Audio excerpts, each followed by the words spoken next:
Seconde partie que reçoit M. Ahmed Diallo, il est le coordonnateur C'est un nouveau parti politique. Effectivement. Ce n'est plus un mouvement politique, ce n'est plus un mouvement. Ce n'est plus une coalition. Une coalition, oui. Dans le cadre Vous étiez avec Maître Abdoulaye Tine lors des locales. Effectivement. Maintenant, c'est un nouveau parti politique. Effectivement. Bonsoir. Bonsoir. Alors, pourquoi vous avez décidé de transformer cette coalition en parti politique? Merci Binta de nous avoir reçus ici. Alors, la coalition Gox Yu Bess était née sous l'impulsion de jeunes leaders qui ont un engagement local, qui pensent que la politique doit se faire de façon prioritaire au niveau de nos communes. À la suite de cela, d'autres entités comme Maître Abdoulaye Tine nous ont rejoints et accompagnés dans cette vision de la politique. Oui.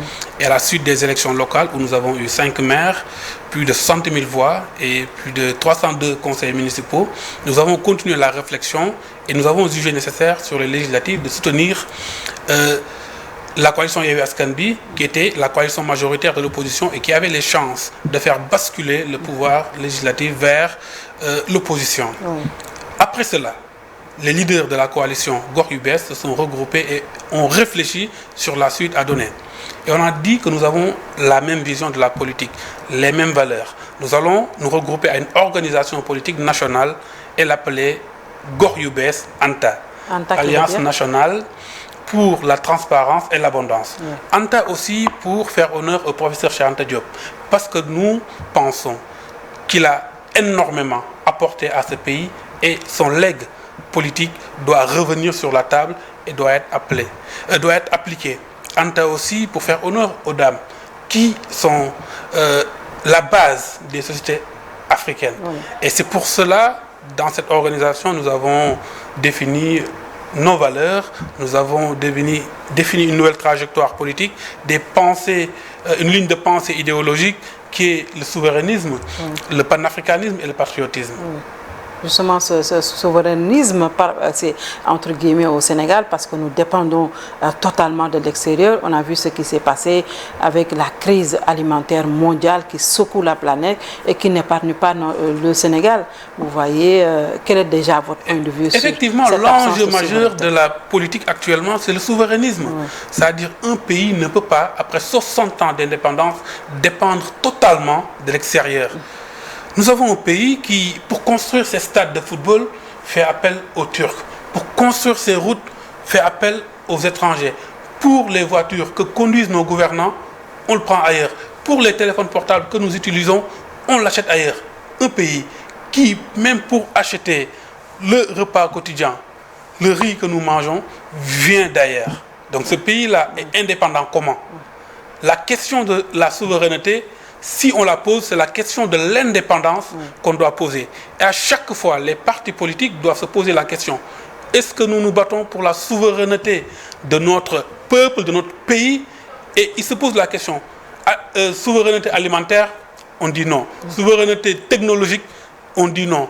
Souveraineté militaire, on dit non. Donc, si cette question ne revient pas sur la table, c'est que nous ne savons pas quelle politique nous voulons faire. C'est pour ça que Gox Yu Bess ANTA mise sur la souveraineté. Mais la souveraineté... Est-ce que ANTA, justement, a la clé de cette souveraineté, surtout, bien sûr? Effectivement, ANTA, la souveraineté commence par l'implication de l'ensemble des citoyens. Et les citoyens, on ne peut pas les impliquer en faisant de la politique par le sommet, en disant que c'est au gouvernement de tout faire. Les populations, on les implique en allant les voir. C'est pour ça tous les leaders de Gox Yu Bess ANTA, je pense à Ndaye Marème qui est à Tamba, qui s'engagent localement, qui veut le changement, et l'ensemble des autres leaders qui sont impliqués en priorité dans leur base politique. Et ce qui fait que si chaque commune a la capacité de mobiliser ses citoyens autour des enjeux locaux, comment cette commune de Nguékhokh, par exemple, peut devenir autonome?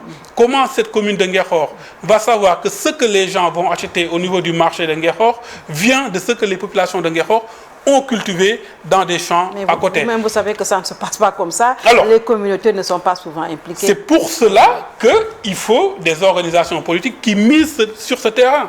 Nous, notre défi, c'est d'avoir plus de 500 leaders jeunes impliqués dans leur commune et qui vont mobiliser les populations pour leur dire voilà le chemin du changement que nous avons. Parce que si chacun de nous fait cela, nous pensons que le changement va venir.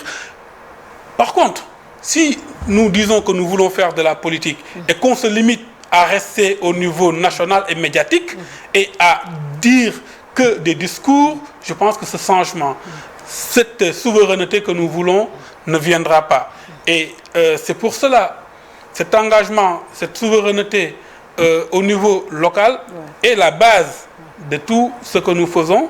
Et naturellement, ça va aller jusqu'au sommet. Parce que là, aujourd'hui, il suffit qu'une puissance étrangère puisse venir avoir la main sur notre président de la République et quelques institutions, il maîtrise le pays.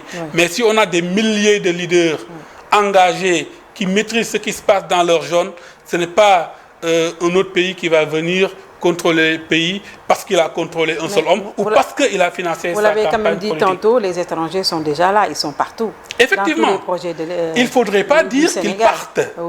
Il faudrait travailler avec eux pour qu'on sache faire. Vous voyez, le président de la République et son gouvernement se glorifient d'un budget qui serait de 6 400 milliards. Ce qu'il faut savoir, c'est que l'argent ne règle pas les problèmes. Ce sont les compétences. Vous pouvez imprimer des milliers de billets de banque, mais si vous ne savez pas un maçon qui sait faire des briques, il n'y aura jamais de maison. C'est qu'aujourd'hui, le gouvernement du Sénégal se contente d'avoir de l'argent, mais n'a pas de maçons qui savent faire, parce qu'ils n'ont pas misé sur le savoir, qui est un volet des valeurs de Gor UBS.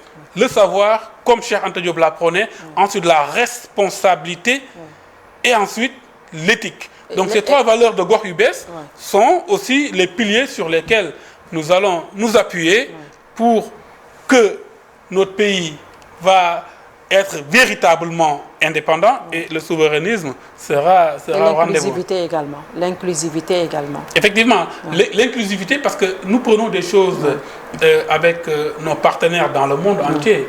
Par contre, à chaque fois, nous devons savoir faire des choses nous-mêmes.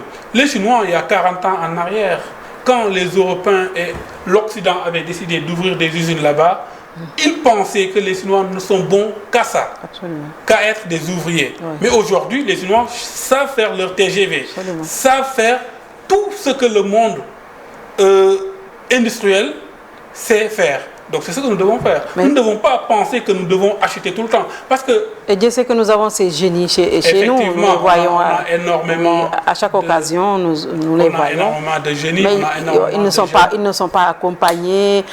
L'État ne fabrique pas. Nous avons des modèles économiques, mais l'État du Sénégal, on a comme l'impression qu'il n'a pas cette volonté de faire prospérer ces modèles économiques et d'en faire même des champions économiques, pourquoi pas. Oui, vous savez, un médecin, par exemple, il est hyper important en face d'une maladie. Les gouvernants devaient avoir cette importance. Mais aujourd'hui, la réalité, c'est que ce ne sont pas les plus compétents qui gouvernent. Ce sont les plus politiques. Ce sont ceux qui ont du temps, qui sont amis avec le président, qui ont des relations, mais qui gouvernent. Il y en a même qui gouvernent sans jamais travailler dans leur vie, sans jamais avoir eu d'expérience professionnelle. Donc ça, c'est la catastrophe. Et donc nous sommes dans cette situation où les Sénégalais compétents, les entrepreneurs qui se battent, qui doivent être le fer de lance de notre économie, sont mis de côté.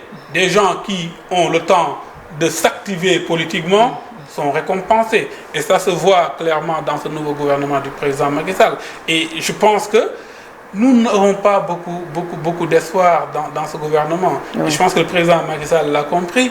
Mais est-ce qu'il l'a compris? Parce qu'on a quand même vu qu'il a commencé à poser quelques jalons. On a vu les concertations qu'il a organisées par rapport au coût de la vie. Il y a des solutions qui sont proposées. On a vu également le président de la République qui a fait un doxantu pour être en contact direct avec les populations. Est-ce que c'est enfin le déclic?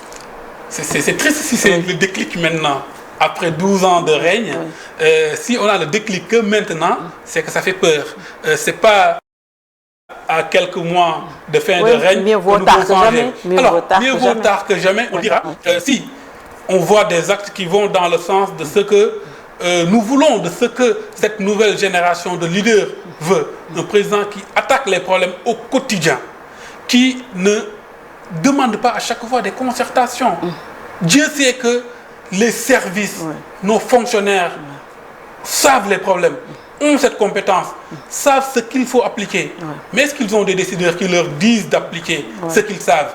Est-ce qu'ils ont des décideurs qui leur disent de mettre en œuvre ces rapports-là qui dorment dans les tiroirs? Non, parce qu'il y a d'autres enjeux.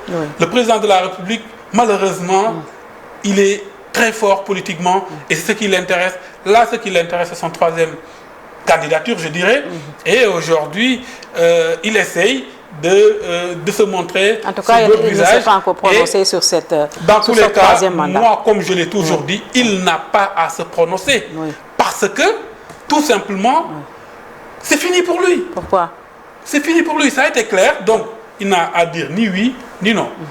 À la fin de son mandat, les Sénégalais vont choisir un nouveau président. Lui, il ne peut ne pas se prononcer parce qu'on sait qu'il a fait ses 2 mandats. C'est clair dans la Constitution. L'article 27 de la Constitution a été très clair. Lui-même l'a interprété, Ismaïla Madior Fall l'a interprété. Donc tout cela est très clair. Donc on passe à autre chose. Maintenant, si lui Sauf qu'il y a un manque il y a des dispositions transitoires qui ne sont pas très claires au niveau de cet article 27 dont vous évoquez. Alors si ce n'est pas très clair, déjà c'est de sa faute, parce que c'est eux qui ont écrit la Constitution. Et quand ils l'ont écrit, le président a dit l'objectif de ce que je fais, c'est pour bloquer définitivement ce problème récurrent en Afrique. Il l'a dit. Donc si lui, l'objectif majeur de ce qu'il fait en nous faisant voter le référendum de 2016, c'était de régler ce problème. Et malgré ça, il revient nous dire que c'est pas clair, c'est que déjà il a échoué, il ne mérite plus de diriger les Sénégalais. Parce qu'une question si importante pour la vie de la nation, si on se permet de ne pas être clair, c'est qu'on a atteint ses limites. Mais il y a ce problème de la rétroactivité qui pose problème. On a quand même entendu de grands juristes du Sénégal qui sont divisés sur la question que le Conseil constitutionnel peut bel et bien dire que le président a droit à un 3e mandat. Binta, il y a ce principe je vais juste vous demander de regarder qui pose problème. Ce qui... ces juristes-là qui se prononcent, quel lien ils ont avec le président?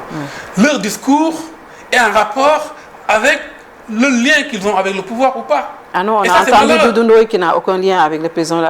On a entendu d'autres. Le président Doudou Ndoye est très pertinent, mais on a vu, il a dit ça à un moment donné, il a dit autre chose.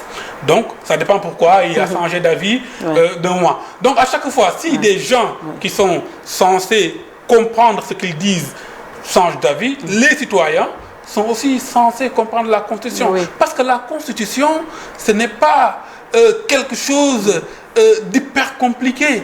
C'est quelque chose qui est censé être lisible et compréhensible par les populations. Maintenant, un expert qui est capable de parqueriser des articles de loi, il ne va pas se penser plus intelligent que les citoyens. Chaque citoyen qui prend son temps d'ouvrir la Constitution et le lit, comprend clairement ce qui est dit et aura son avis. En tout cas, au moment, je ne sais pas, le moment venu, le Conseil constitutionnel va se prononcer sur cette question de 3e mandat qui pose problème quand même au Sénégal. En attendant, nous avons une Assemblée nationale pour la première fois dans l'histoire parlementaire. Le parti au pouvoir n'a pas sa majorité confortable, 82 sur 80. On a vu déjà à l'ouverture que les problèmes ont démarré. On a voté pour la présidence de l'Assemblée en présence des forces de l'ordre, ce qui veut dire que les prochaines rencontres ne seront pas tendres. Vous savez, l'Assemblée nationale, c'est triste de le dire, mais il faut toujours se poser la question, est-ce qu'on doit attendre quelque chose d'un élu qui ne sait pas pourquoi il est élu? Et la réalité, c'est qu'aujourd'hui, les députés de la République du Sénégal ne savent pas pourquoi ils sont élus. Si on part du côté du pouvoir, ils pensent que ce sont des députés du président de la République. Déjà, le président de l'Assemblée nationale a été choisi par le président de la République, ce qui est une violation flagrante de la Constitution, parce que c'est la séparation des pouvoirs. Le président n'a pas à s'immiscer dans le choix d'une institution. Ça s'est toujours passé comme ça. Alors malheureusement, nous Sénégalais, on ne doit pas accepter que notre Constitution soit violée et qu'on se dise que ça se passe toujours comme ça. Notre Constitution est violée, on le constate et on le déplore. Ce président de l'Assemblée nationale n'est pas légitime. C'est une autre institution aussi légitime que lui dans la Constitution qu'il a mis là où il est. Les autres députés, eux, ils pensent que voilà, tout ce que le président leur demande, ils le feront. Donc des élus qui ne savent pas le pourquoi est quand même légitime. Il a été choisi par les présidents. Il ne perd pas sa légitimité. Alors, il est toujours le président de la République du Sénégal. Ce qui est clair, on a des preuves. Si c'était dans des pays, j'aurais dire entre guillemets sérieux, on allait faire une enquête pour dire est-ce que le président de la République s'est immiscé dans le fonctionnement de cette institution qui est le pouvoir législatif. Et si on aperçoit que le président de la République est en train de violer la Constitution en s'immisçant dans le fonctionnement du pouvoir législatif ou du pouvoir judiciaire, alors là, dans des pays, des procédures sont entamées contre le président de la République. Mais ici, on le constate, on le sait, mais rien n'est fait. Maintenant, dans cette Assemblée nationale, les députés de l'opposition qui ont la chance d'être là-bas, eux doivent jouer le rôle. Ils ne doivent pas être dans cet esprit de partisanerie. C'est pas parce qu'on est député de Yewwi ou de Wallu qu'on va suivre ce que les leaders de Yewwi ou de Wallu disent. On suit ce que le peuple sénégalais veut. Et ça, c'est la responsabilité du député de le faire. Mais malheureusement, personnellement, je n'attends rien de cette Assemblée nationale parce que je considère que c'est des élus vous êtes quand même qui de ne savent Yewwi. pas. Alors, nous sommes de Yewwi. Gor Yu Bess Anta a sa propre vision des choses. Nous ne sommes pas d'accord à tout ce qui se dit dans Yewwi Askan Wi. Qu'est-ce que cela veut dire que vous allez probablement quitter Yewwi alors, si vous n'êtes pas d'accord? Alors, ce n'est pas... Dans la vie, les gens ont leur liberté de pensée et d'action. On n'est pas des béni-oui-oui. Ça, c'est clair. Par contre, dans nos lignes de pensée, si on a des personnes qui ont plus en cohérence avec ce que nous faisons, on chemine avec ces personnes. Si les personnes sont dans d'autres lignes de pensée qui diffèrent de ce que nous prenons, nous allons nous séparer d'eux. Parce que nous avons le courage de nos idées et nous savons que l'essentiel de ce que nous faisons, c'est dans nos communes. Est-ce que vous pensez que les autres leaders n'ont pas le courage de leurs idées? Je ne sais pas, mais ce qui est clair, la pensée de groupe ne doit pas occulter la vérité des faits. Très bien. Votre dernier mot, Ahmed Diallo? Merci pour l'invitation et j'invite les Sénégalais à découvrir l'organisation politique nouvelle, Gor Yu Bess Anta, Alliance nationale pour la transparence et l'abondance, et leur dire que chaque leader, chaque Sénégalais, parce que Anta, en arabe, c'est toi, c'est tu. Toi, le Sénégalais, engage-toi au niveau de ta collectivité locale et ensemble changeons nos communes pour changer le Sénégal. Ahmed Diallo, coordonnateur de Gor Yu Bess Anta, merci d'avoir suivi. Bien le bonsoir.